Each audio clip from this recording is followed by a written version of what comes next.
Video आप लोगों के लिए बहुत अहम होगा। प्लीज़ हाथ बांध के जोड़ता हूँ कि अगर आप क्रिप्टो में कहीं पे भी काम कर रहे हैं, अगर आपके पास USDT बहुत सारे रखे हुए हैं तो आपके लिए बहुत बड़ा खतरा हो सकता है। अगर ये वीडियो अगर नहीं देखा, अगर पहले भी आपने न्यूज़ में अगर नहीं सुना तो ये वीडियो लाज़मी देखें, क्योंकि बहुत बड़ा खबर आ रहा है कि USDT डीलिस्ट होने वाला है। वो भी कब? सिर्फ 30 तारीख को, मतलब कल का दिन बचा है। मैं आज इमरजेंसी आप लोगों के लिए वीडियो बना के बता रहा हूँ।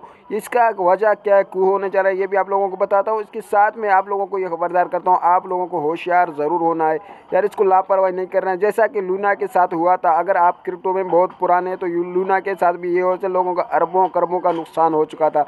तो आप भी नुकसान में बचना चाहते हैं तो प्लीज़ ये वीडियो देखें और इसको इग्नोर मत करें, स्किप मत करें। मैं आप लोगों को बताने वाला हूँ, क्योंकि बाहर मुल्क में इसमें कुछ शर्तें लगा हुआ। अगर USDT नहीं मानता है तो कल तक दिन तक, मतलब 30 तारीख तक इसको डीलिस्ट किया दिया जाएगा। फिर तो आप लोगों को अरबों खरबों का नुकसान फिर से होएगा, जैसा कि लूना के साथ हुआ।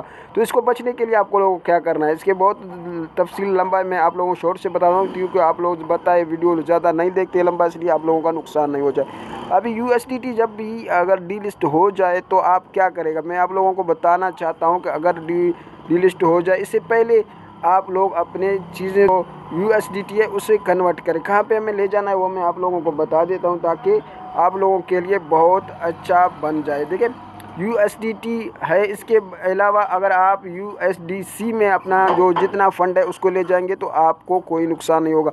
इससे पहले देखें यार, हो जाए नहीं हो जाए, हमें अपने हिफाजत के लिए ये करना ही पड़ेगा, क्योंकि अगर आपका USDT पड़ा है तो आप USDC पे ले जाएं तो इसमें आपका बहुत बड़ा फ़ायदा होगा। अगर ये डीलिस्ट ना हो जाए भी, आप वापस इसमें भी कन्वर्ट करें या उसमें चेंज करें, थोड़ा बहुत शायद इसमें चार्ज लगे, इसमें और नुकसान कुछ नहीं होगा। तो ये आप लोगों के लिए हक़ में बहुत फ़ायदेमंद है, क्योंकि हमें अपने जो नुकसान आने से पहले अपने हिफाजत करना ज़रूरी है। तो ये मेरा फ़र्ज़ था आप लोगों को बताना, बाकी आप लोगों का मर्ज़ी है, आप खुद सोचें। अगर आपके पास बड़ा फ़ंड है तो शायद डीलिस्ट हो जाए तो बहुत बड़ा नुकसान का सामना करना पड़ता है।